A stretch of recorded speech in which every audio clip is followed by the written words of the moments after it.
Olá, Arielle, em seu nome eu cumprimento aí todos os responsáveis pela gestão dos recursos do Cacenc e estou gravando esse vídeo a pedido aí de vocês para a gente conversar um pouquinho sobre a questão da renda fixa, né? A renda fixa que tem esse nome, mas tem se mostrado pouco fixa, né? Nesse ano de 2022, 21, e tem trazido resultados que não têm sido satisfatórios, né? Mas não vou entrar aqui em maiores detalhes, mas a gente está num ano bastante complicado, né? Tanto politicamente no Brasil, com idas e vindas, desarmonia entre os poderes. Tivemos aquele evento do 7 de setembro, né? Depois aquela carta em que o Temer auxiliou o atual presidente. O Poder Executivo já entrou com pedido de impeachment de ministro do Supremo, uma coisa inédita também. Um candidato à vaga no Supremo indicado pelo Poder Executivo, como manda a Constituição. Até hoje, o Senado Federal, a Comissão de Constituição e Justiça, ainda não marcou a sabatina exigida também. Nós tivemos troca de ministros, tanto os militares quanto o de saúde. Tivemos ainda o efeito da pandemia, uma desarrumação do processo produtivo, uma inflação que está parecendo mais permanente do que transitória, e o Banco Central elevando a taxa de juros nesse momento, executando a sua missão de combater a inflação e proteger o poder de compra do real. Essa é a principal missão de um Banco Central, executar a política monetária de meta de inflação para que ela fique ali dentro do parâmetro estabelecido. Para esse ano, o parâmetro é 3,75, mas o acumulado está em 10,25, quer dizer, a inflação está dando de goleada no Banco Central, e aí isso tudo causa, né, tumulto. A gente, assim, ainda temos mais uma crise hídrica, temos crise de energia lá fora, falta de contêiner, a vacinação ainda seguindo, e isso tudo tumultuou todos os mercados. E nós vamos ter ainda no Brasil, esse cenário não é um cenário que se resolve rapidamente, ele tem uma dinâmica, né? Ele tem uma impulsão, ele tem uma força. Então, a gente pode imaginar que a gente ainda vai ter inflação aí e elevação dos juros até em níveis mais altos do que a grande maioria dos economistas falam. Eu sou um eterno otimista, mas recentemente estou mais do lado dos pessimistas do que dos otimistas. Basicamente, o mercado está dividido entre esses dois grupos. Eu acho que a situação não é fácil, acho que a situação é complicada. Vamos ter um ano eleitoral o ano que vem. É um ano que, historicamente, quando tem eleições presidenciais, é um ano de volatilidade.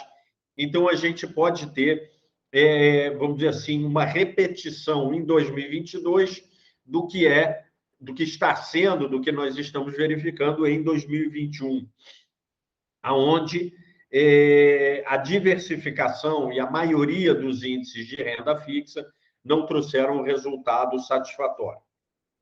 Porém, então, eu vou mostrar aqui, inicialmente. Primeiro, eu queria fazer um aviso aqui.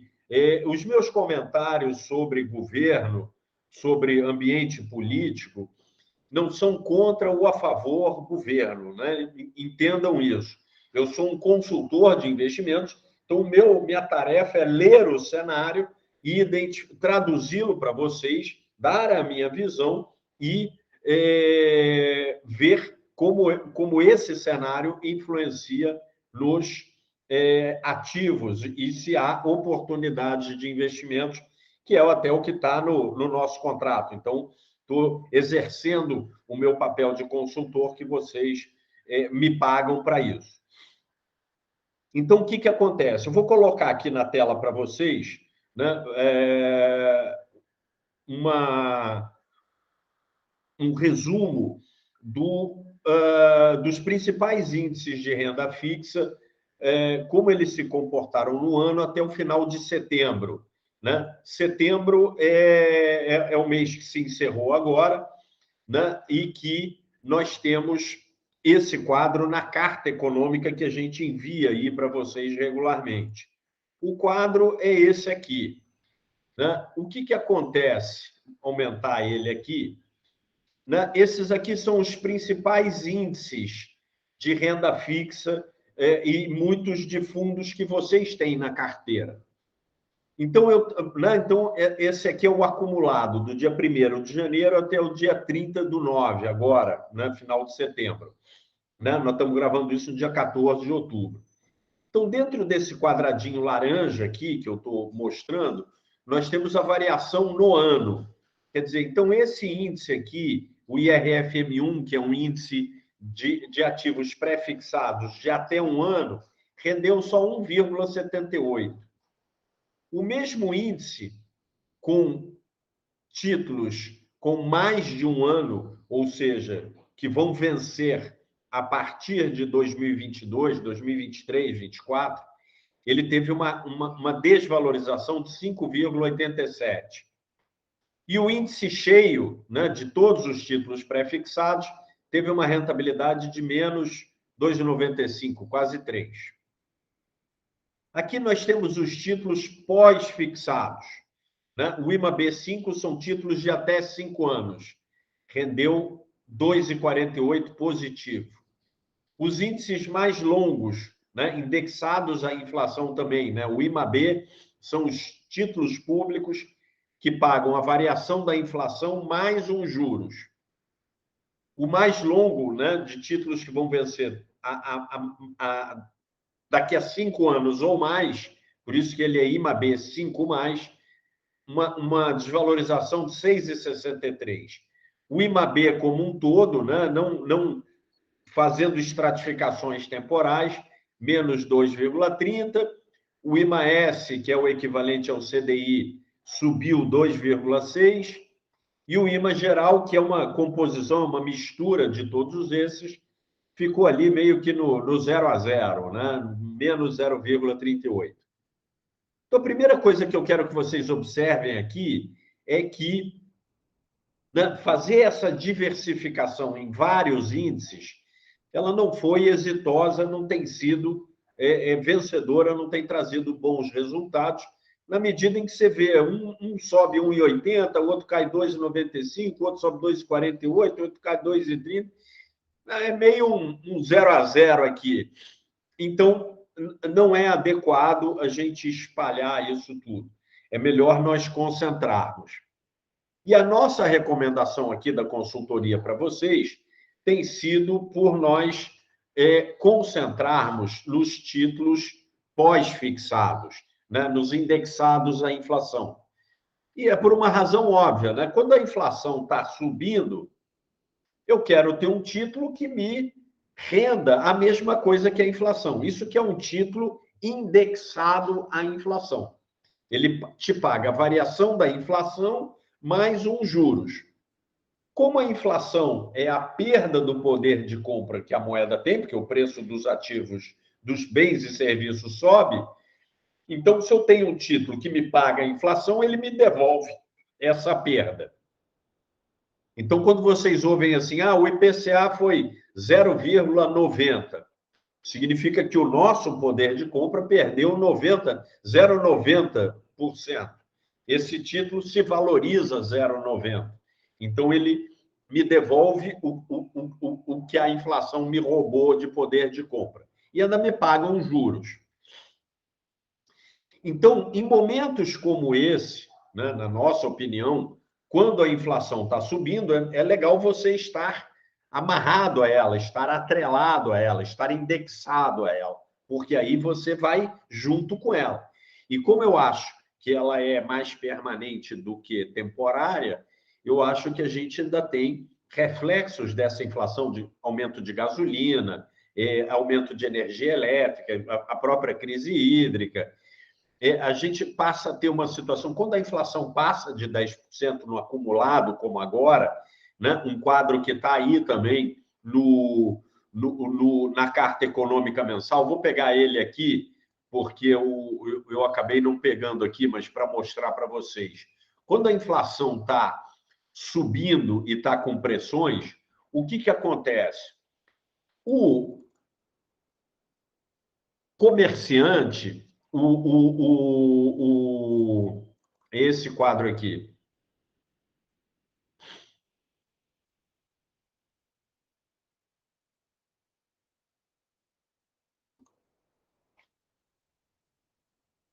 olá, agora com a inflação de setembro, né, o acumulado de setembro de 2020 a setembro de 2021 está em 10,25. Então, como eu estava dizendo para vocês, quando a inflação passa desse nível de 10%, o comerciante, o prestador de serviço fala, bom, mas a inflação está subindo. Então, se ele acha que a inflação no mês que vem vai ser 2%, e no outro mês vai ser 2,5%, 3%, 4%, se ele tem essa perspectiva, esse movimento que está aí, ele está sentindo psicologicamente, ele fala, não, eu vou reajustar meu preço em 5%, né? Porque no próximo eu ganho da inflação. Eu não sei se ela vai ser 3 ou 5, eu já reajuste meus preços por 7, por 8. Então, esse é um problema de quando a inflação descontrola, como a gente está perto de acontecer. A inflação acumulada está em 10,25 e os juros está em 6,25. Então, né, a inflação está na frente dos juros. O Banco Central vai ter que subir os juros também para combater essa inflação. Isso que é a política de meta de inflação. Então, eu acho adequado nós termos investimentos indexados à inflação. Não acho recomendável, nesse momento de crescimento inflacionário, a taxa pré-fixada. Porque o que acontece? A taxa pré-fixada, como se diz, ela é pré-fixada, ela é determinada. Olha, vai ser 10%, vai ser 9%, vai ser 8%, vai ser 12%, até o vencimento daquele título. Então, é óbvio que quando o mercado faz essa conta, ele embute ali, dentro daquela rentabilidade cheia, uma recomposição da inflação também. Como ele não está indexado à inflação, ele arbitra, né? É o que se chama, vocês vão ouvir a expressão de a inflação implícita naquela taxa é um determinado nível, vamos supor 10%. Só que se essa inflação for para 10,25, 10,5%, ela vai comendo essa rentabilidade adicional, né? Porque uma parte da taxa pré é para repor a inflação, o resto que sobra é ganho.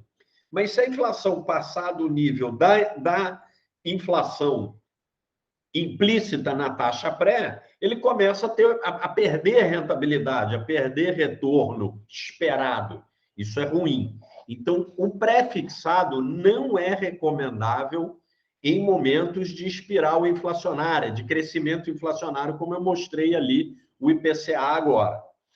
É mais adequado você aplicar no pós-fixado, que tem um componente, e aí eu vou botar aqui, né, as famosas NTNs-B, estão aí no quadro de vocês, na tela, né? As rentabilidades dela agora, dia 11 de setembro, segunda-feira, antes do feriado, né? Que foi o mercado secundário das NTNs-B, título público que paga a variação do IPCA, mais uma taxa de juros.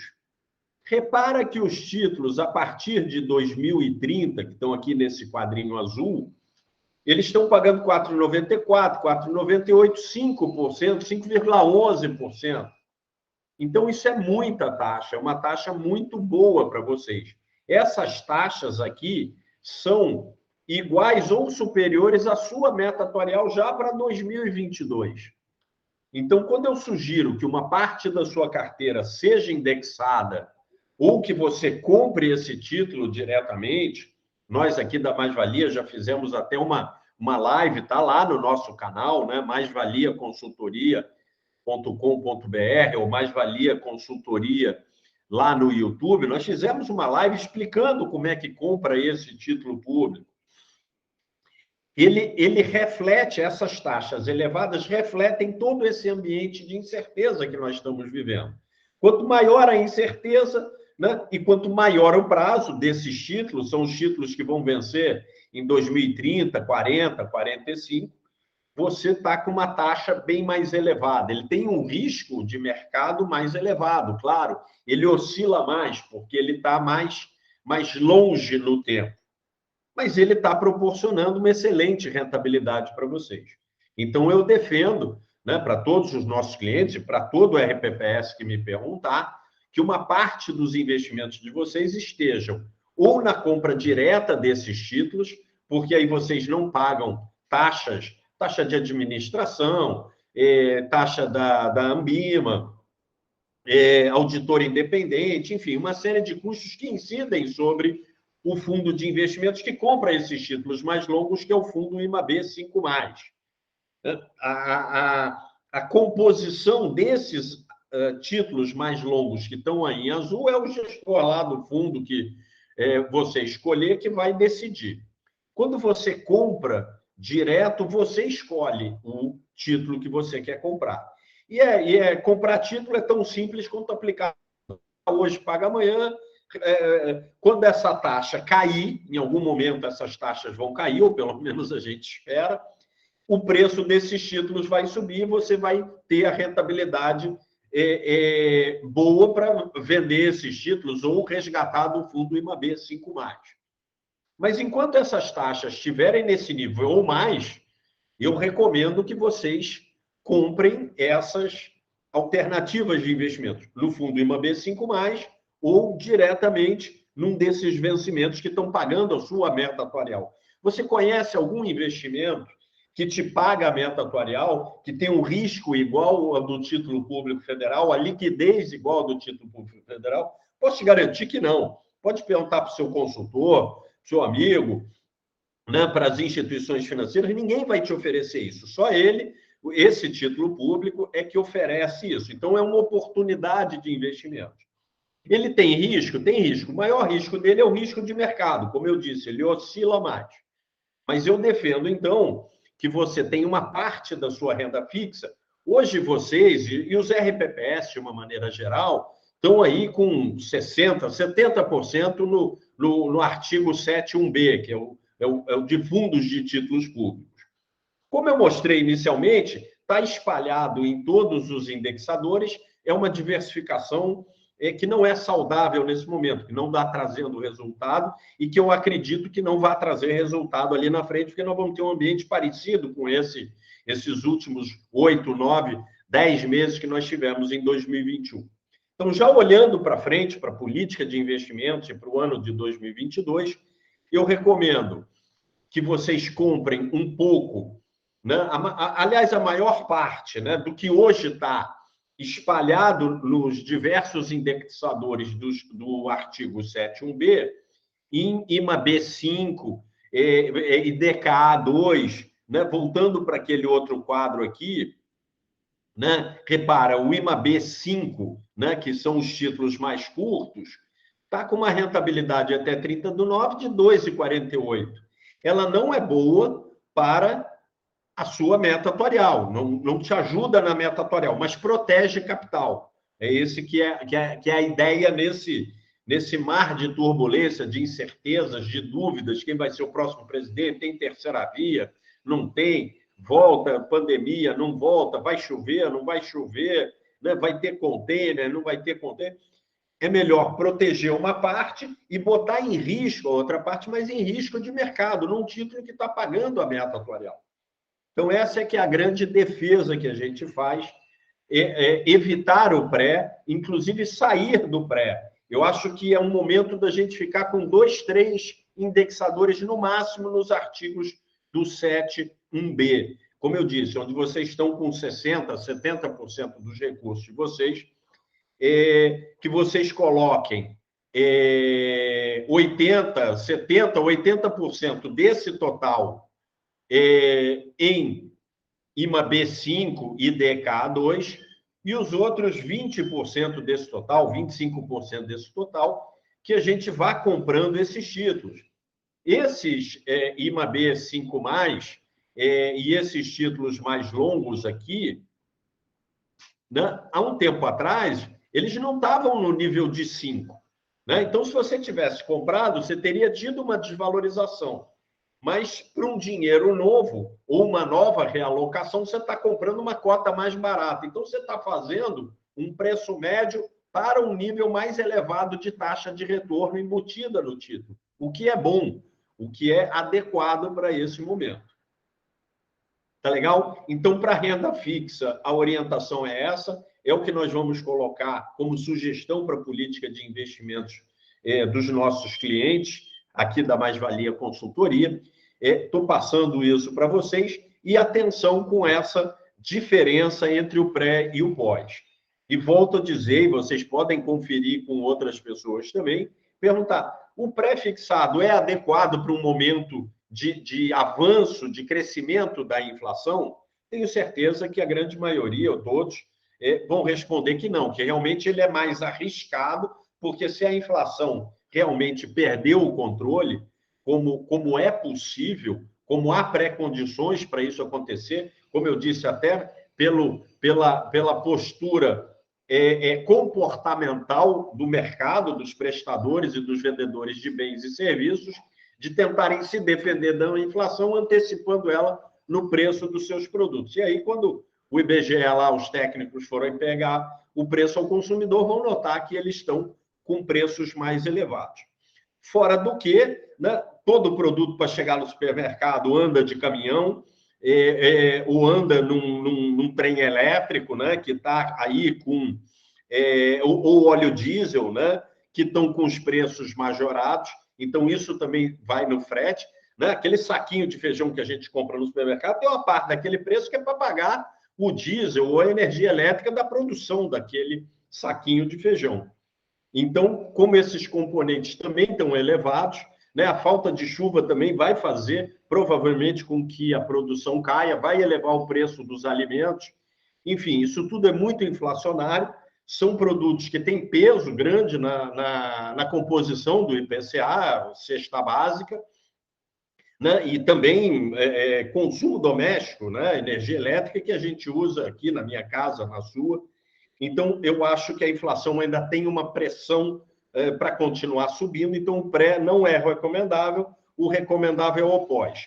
O pós um pouco mais curto, até 2 anos, 5 anos, para proteger o capital, e uma parte num pouco mais longo, né, buscando esse risco de mercado, correndo um pouco de risco, mas com taxas, comprando cotas ou comprando PU, né, os títulos diretamente com uma taxa igual ou superior à sua meta atuarial, que a gente não vê isso há bastante tempo, então é uma janela de oportunidade, e o restante da rentabilidade a gente vai buscar na renda variável e no investimento no exterior. Mas isso é um outro complemento, é um outro assunto para um outro vídeo como esse.